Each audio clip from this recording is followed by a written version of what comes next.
Sveiki visi atvykę į mano kanalą. Šiandien kalbėsime apie tikrai labai šokiruojančią bylą, bent jau man. Tačiau prieš pradedant norėčiau jūs perspėti, jog šiame vaizdo įraše bus kalbama apie žmogžudystę, kanibalizmą, taipogi vampyrų obsesiją. Ir visa rasta informacija šiame video pateikta yra rasta internete. Taigi šiandien kalbėsime apie bylą, kurioje vaikinas patikės vampyrais ir visa tai dėja baigsis labai liūdnai. Filmas pavadinimu Queen of the Damned, a.k.a. išvertus vampyrų karalienė. Šio filmo pagrindinė aktorė yra labai puikiai žinoma amerikiečių atlikėja Alaya, amžinatilsį. Jie atlieka vaidmenį karalienės Akašo šiame filme, kuri yra ne tik labai graži ir galinga deivė tarp vyrų, bet ir vienintelė, kuri turi raktą į amžiną gyvenimą. Tačiau labai gaila, Alaya miršta 6 mėnesių iki filmo premjeros labai žiaurioje lėktuvo avarijoje. Norėjau jai skirti minutėlę šiame vaizdo įraše, tačiau šiandienos video bus ne apie ją, o apie vaikiną, kuris buvo apsėstas vampyrų. Ir būtent Alajos filmo personažo Akašos. Akašos, kuri dabar kontroliuoja 22 metų vaikino Alano gyvenimą. Alanas Menzisas gimė ir augo vakarų Lūne, Škotijoje iki 14 metų. Alanas praktiškai neturėjo draugų ir patirdavo ganėtinai žiaurias patyčias mokykloje. Ir labai gaila, tačiau tos patyčios tęsiasi beveik visą jo paauglystę. Jis nebuvo apsaugotas nuo tų patyčių nei iš socialinių darbuotojų, nei iš aplinkinių, todėl jis patirdavo tikrai labai didelį spaudimą būtent mokykloje. Ko pasekoje Alanas visiškai atsiriboja nuo realybės ir panirsta į vaizdo žaidimų ir filmų pasaulį, jog pabėgtų tiesiog nuo žiaurios realybės. Kai kurie žmonės akivaizdžiai yra lengviau paveikiami filmų ar vaizdo žaidimų ir Alanas nebuvo išimtis. Siaubo filmai ir žaidimai jam tapo ne tik laisvo laiko praleidimas, tačiau ir nenormali obsesija. Jis pradėjo domėtis Hitleriu, genocidu, serijiniais žudikais, kas, manau, tikrai nebuvo labai naudinga augančio berniuko smegenim, na ir šiaip apskritai kažkam. Deja, iš Alano perspektyvos tai buvo žmonės turintys valdžią ir didelę galią, ko jis pats labai troško ir norėjo. Ir Alanas tikrai buvo lengvas patyčių objektas, nes jis tikrai buvo kitoks nei visi kiti. Ir mes puikiai žinome, kad jei tu esi kitoks nei visi, dėja, tu tampi patyčių objektu. Ir Alanas vienu momentu susimąsto netgi apie savižudybę. Vieną pirmadienio rytą jis ateina į mokyklą atsinešęs savo kuprinėje kilpą, kurią jis parodo savo klasiokui. Tai manau jau tada tai buvo labai didelis red flagas, kažkoks pagalbos šauksmas, kad jam tikrai reikia pagalbos, tačiau kaip ir minėjau, jisai jos nesusilaukė nei iš savo bendraklasių, nei iš savo bendramžių, nei šiaip iš socialinių darbuotojų, dėja.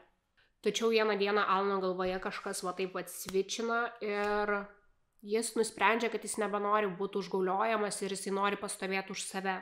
Dažniausiai žmonės patyrę patyčias viešoje aplinkoje, prieš kitus jaučiasi pažeminti ir neretais atvejais noras atkeršyti užtemdo jų protus. Todėl Alanas nusprendžia, jog jis nori užsitarnauti tą pagarbą iš savo bendramžių, bet ne jokių kitų būdų, kaip kad juos įbaugindamas. Todėl labai neužilgo Alanas ateina į mokyklą nebe su kilpa, o su peiliu savo kuprinėje. Dienos eigoje jo pastovus užgauliotojas eilinį kartą bandė jį išdergti visų kitų vaikų akivaizdoje, tačiau Alanas šį kartą pastovėjo už save, tačiau ne žodžiais ar kumščiais, o tuo pačiu peiliu, kurį jis atsinešė iš namų. Jisai smogė savo bendraklasiui peiliu į pilvą. Berniukas išgyveno, tačiau Alanas nusikalto ir buvo pradėtas ikiteisminis tyrimas. Ir Alanas gavo 3 metus nepilnamečių kolonijoje. Tačiau aš manau, kad jūs man puikiai pritartumėt ir Alanui reikėjo turbūt ne kolonijos, o darbo ir pagalbos su psichologais, psichoterapeutais, psichiatrais, nes aš manau, kad visa šita problema buvo kur kas gilesnė ir jam reikėjo gydytojų pagalbos. Taigi praeina 3 metai, Alanas grįžta namo ir jo tėvai pasakoja, jog jo mentalinė būsena buvo kur kas blogesnė nei buvo iki to. To ir reikėjo tikėtis. Alanas grįžta atgal į mokyklą ir Alano gyvenime įvyksta kažkas neįprasto. Alanas susiranda draugą. Jiedu su Tomu buvo labai panašus tuom, jog Tomas taipogi buvo socialinis atstumtuolis.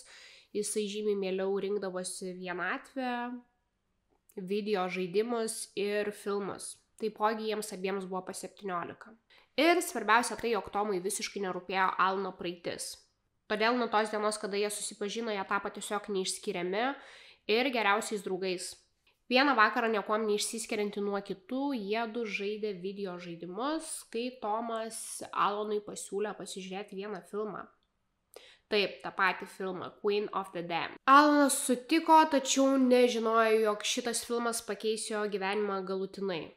Vos tik pradėjęs žiūrėti šitą filmą, Alanas supranta, jog jis nebegali atitraukti savo akių nuo ekrano, tiksliau nuo pagrindinės šio filmo veikėjos, tai yra Akashos, vampyrų deivės. Ne vien dėl to, kad ji yra be galo graži, tačiau ir dėl to, jog ji yra be galo valdinga ir nuo jos priklauso, kas gyvens ir kas mirs. Todėl Alanas labai stipriai susižavi ją. Vos tik pasibaigus filmui, Alanas Tomui pasiūlo jį peržiūrėti dar kartą. Tomas nusijuokia sutinka, nes jis neįtaria nieko blogo ir nemato nieko blogo tame. Tačiau peržiūrėjus antrą kartą tą patį filmą, Alanas paprašo savo draugo, jog jis jam paskolintų šitą diską. Ir nuo tos dienos, kada jisai jam paskolina šitą diską, Alanas šitą filmą pradeda žiūrėti bent 3 kartus į dieną. Taip. Jūs išgirdo teisingai. Bent 3 kartus į dieną, 2 mėnesius straight. 2 mėnesius iš eilės į dieną po 3. Tai jeigu mano galva neapgauna, 30 kart 3, 90, 90 kart 2, apie 180 kartų. 180-200. Tai aš nuoširdžiai tikiu, kad jis turbūt visą šitą filmo tekstą žinojo geriau negu patys aktoriai arba režisieriai. Ir dėja šis filmas pavirsta visa Alano asmenybė, visas Alano gyvenimas. Ir nuo tos dienos, kada jis pamato šitą filmą, jo gyvenimas, kaip ir minėjau, apsiverčia aukštyn kojom. Ir po tų kelių mėnesių Alanas pradeda matyti haliucinacijas. Jisai pradeda matyti Akashą ir tikina, jog jisai netgi gali su ją kalbėtis. Alanas buvo įsitikinęs, jog jis klausysis visas duotas Akashos instrukcijas. Jis taipogi taps nemirtingų, galingų vampyrų, kurį garbins visi ir visada. Ir Alanui sukanka 18, tačiau Alano tėvai pastebi, kad jo mentalinė būsena pablogėjo dar labiau, nes viskas, ką jie girdi iš jo kambario, kurio jis tiesiog nebepalieka, yra arba verkimas, arba rėkimas, arba tas pats soundtrackas iš to pačio filmo Queen of the Damned. Dabar out of topic, bet jeigu nematėte šito filmo, tai tikrai labai rekomenduoju, jeigu jums patinka vampyrai ir ten groja Deftonai. Tai geras soundtrackas, geras filmas, gražus aktoriai. Taigi Alano tėvai pasitarę, nusprendžia, jog jie turėtų pasikviesti Alaną ir pasikalbėti visi 3, tačiau jie neįtarė, kad šis pokalbis įsiutins Alaną tik dar labiau. Todėl, kad Alanas pradeda įtikinėti savo tėvus, jog vampyrai yra tikri ir jog jis skaitė moksliškai pagristus straipsnius, kur yra parašyta, jog mokslininkai rado vampyrų kūnus Transilvanijoje ir jog jis nori būti tokiu pačiu, tai yra ne mokslininku, o vampyrų. Po kelių dienų po šito pokalbio Alano mama atidarius šaldytuvą randa labai keistą maišelį su keistu turiniu ir jis supranta, jog Alanas galbūt nejuokavo. Kaip ir kiekviena normali mama, jinai tikrai labai stipriai sunerimsta ir jinai pasikviečia Alaną ir paklausia jo, kas tai yra. Tačiau Alanas labai ant jo stipriai supyksta ir pasako, kad jinai daugiau nebeliestų nebe savo daiktų, nes tas maišelis buvo su lipduku, ant kurio buvo parašytas jo vardas.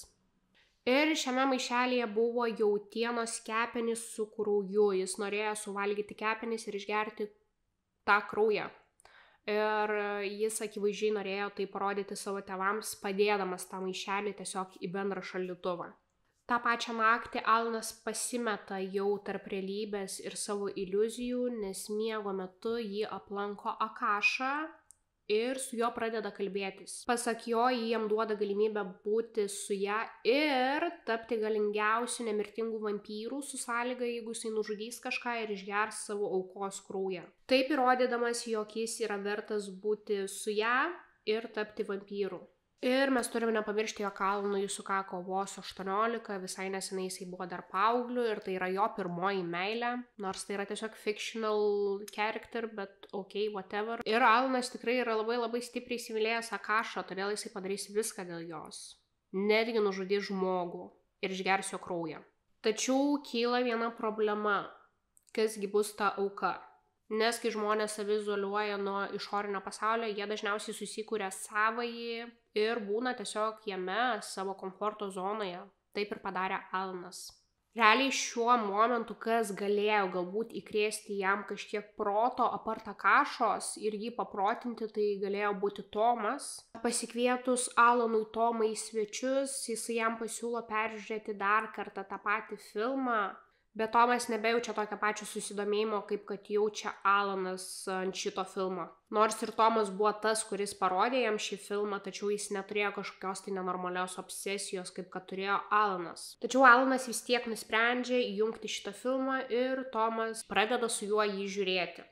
Tačiau viso filmo metu Tomas bando visaip jį pašiepti, išjuokti ir pasakyti, ar tu tikrai tiki vampyrais, tai yra kvaila, tai yra mažų vaikų išmislas ir panašiai.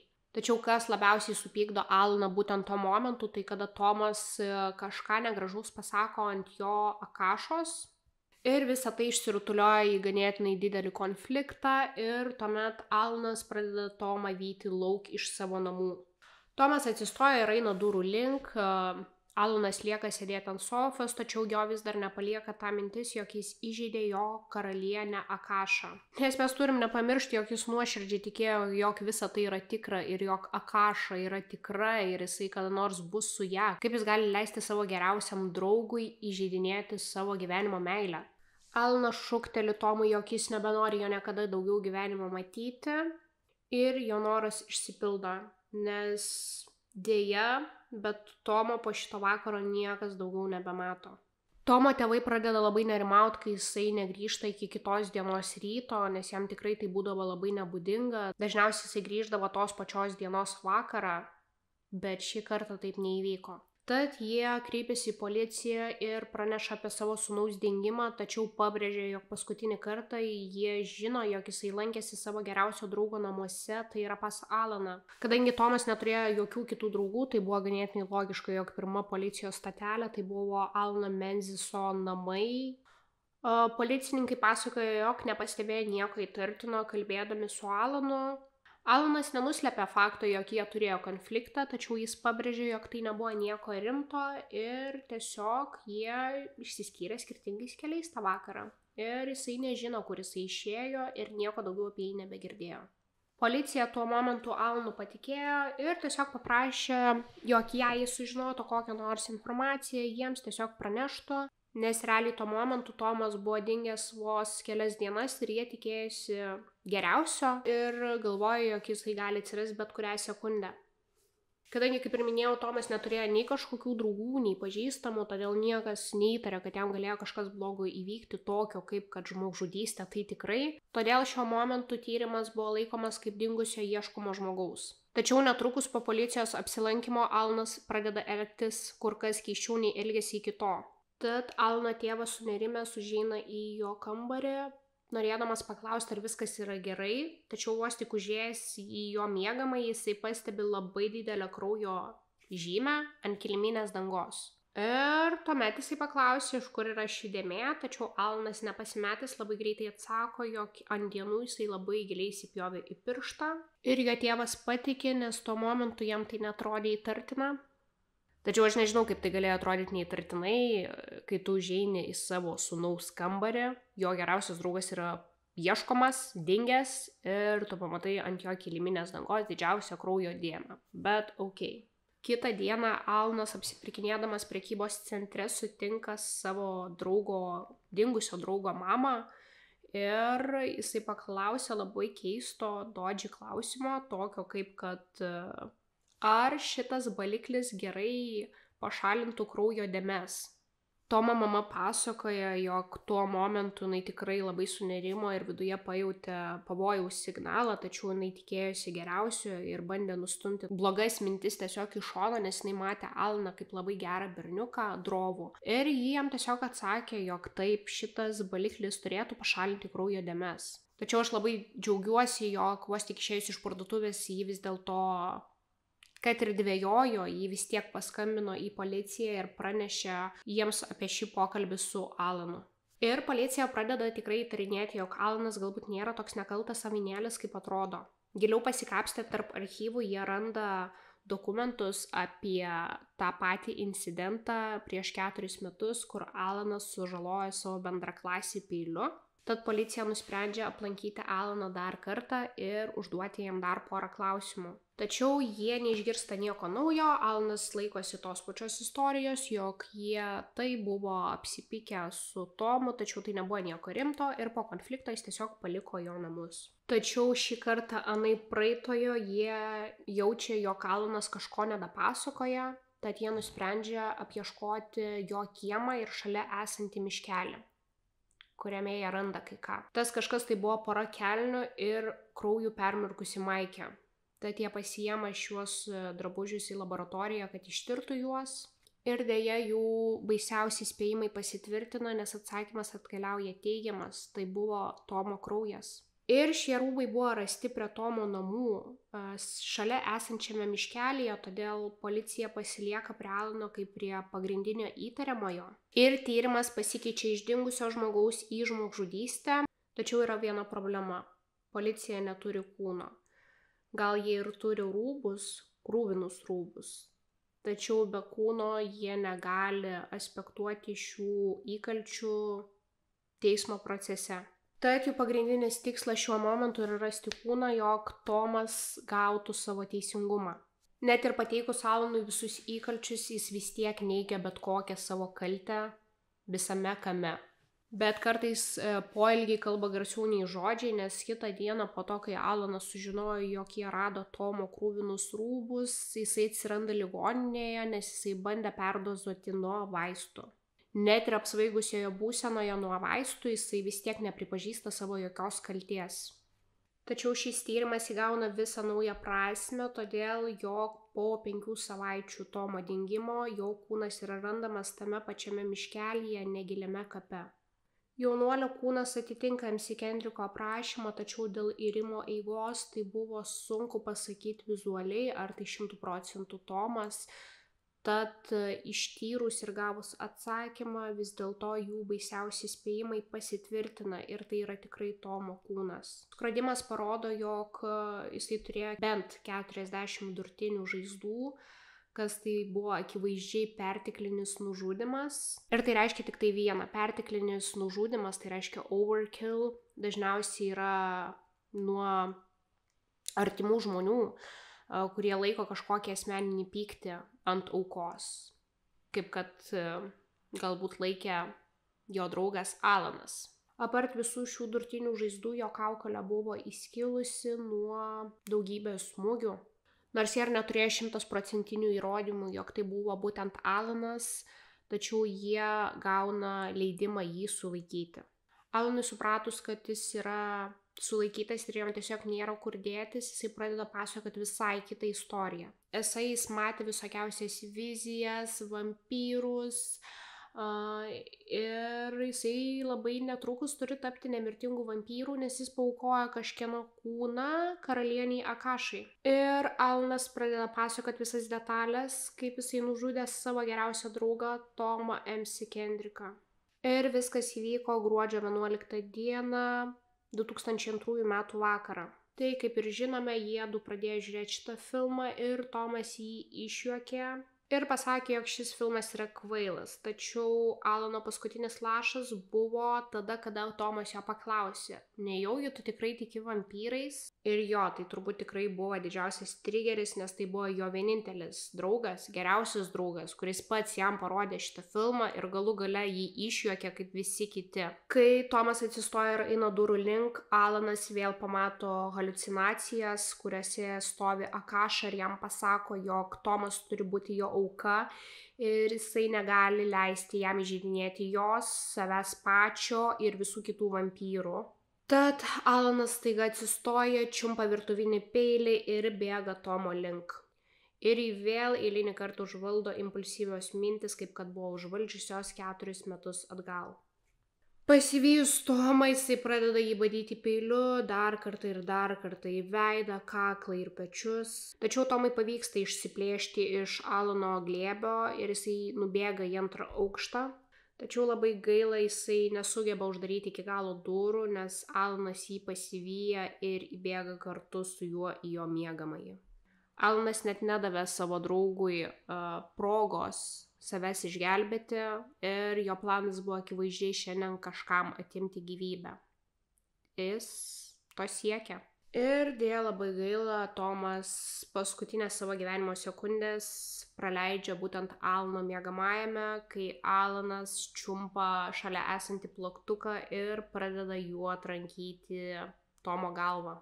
Ir kai Tomo gyvybė užgeso, Alanas tikino, jog jis vėl pamatė Akašą ir ji jam sakė, jog ji yra labai patenkinta šiuo nužudymu. Ir Alanas bandė pateisinti visą šitą nužudymą, sakydamas policininkams, kad jisai įžeidė jo gyvenimo meilę Akašą, kaip elgtųsi jie, ar jie leistų įžeidinėti savo gyvenimo meilę. Policija tiesiog klausė ir sėdėjo šoke ir po viso šito investigationo tyrimo jie sakė, jog jie gyvenime nieko panašaus nėra girdėję, nei skaitę, nei matę per savo visą darbo karjerą, per daugiau nei kelis dešimtmečius. Tačiau kaip beprotiškai viskas tai skambėtų, tai dar vis nebuvo žiauriausia, ką jie išgirdo būtent šio prisipažinimo metu. Jų dar laukia detalės, kurių nežinojo niekas apart Alano. Jisai turėjo išgerti savo aukos kraują, jog tapti vampyru. Tad po to, kai Tomas nustojo kvėpuoti, jis jo kūną apvertė ant šono, perpjovė jam gerklę ir tai pripildė 2 pilnas stiklinės, jas išgerdamas. Ir tai dar vis nėra žiauriausia, ką jisai padarė su savo geriausio draugo kūnu, nes po viso šito jisai nusprendžia paragauti jo smegenų. Ir po viso šito kūno išdergimo jisai supranta, jog jis turi kuo greičiau atsikratyti jo kūnu. Todėl jis jį palaidojo šalia esančiame miškelyje. Ir grįžęs namo išvalo visą esantį kraują, visus įkalčius ir panašiai. Koks normalus žmogus gali nužudyti savo geriausią draugą, išgerti jo kraują, suvalgyti jo smegenų ir galvoti, jog jis taps vampyru.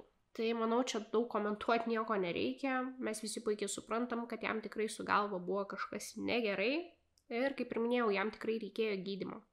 Taigi, prasidėjus teismo tyrimui, Alanas pradeda vaidinti protiškai nepateisinamą, tai yra insanity.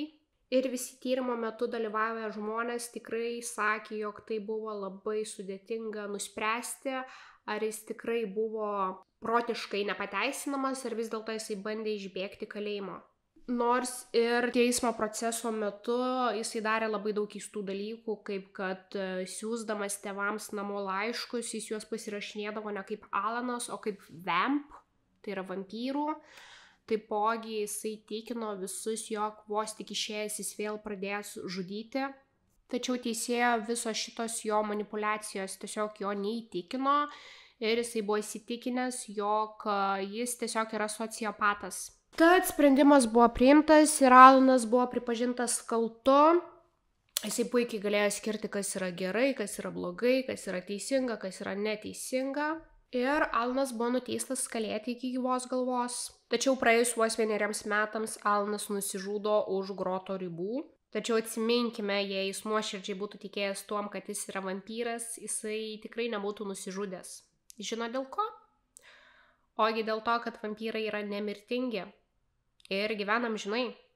Taigi visgi panašu, kad vampyrai egzistuoja turbūt tik tai filmuose. O kaip galvojat jūs? Ar jisai būtų kažką nužudęs, jei būtų nematęs šio filmo? Ar tą naktį Tomas nebūtų žiauriai nužudytas, jei nepasakytų netinkamų žodžių netinkamų metu? Nes aš asmeniškai manau, jog anksčiau ir vėliau vis tiek viskas baigtųsi liūdnai. Viso šito galima buvo galbūt išvengti, jei jisai būtų gavęs treatmentą, pagalbą kažkokią, kurios jis labai prašėsi, šaukė. Tačiau, kaip ir minėjau, visi šie signalai buvo ignoruojami. Jei ne šis filmas, tai galėjo būti bet koks kitas filmas atsirasti.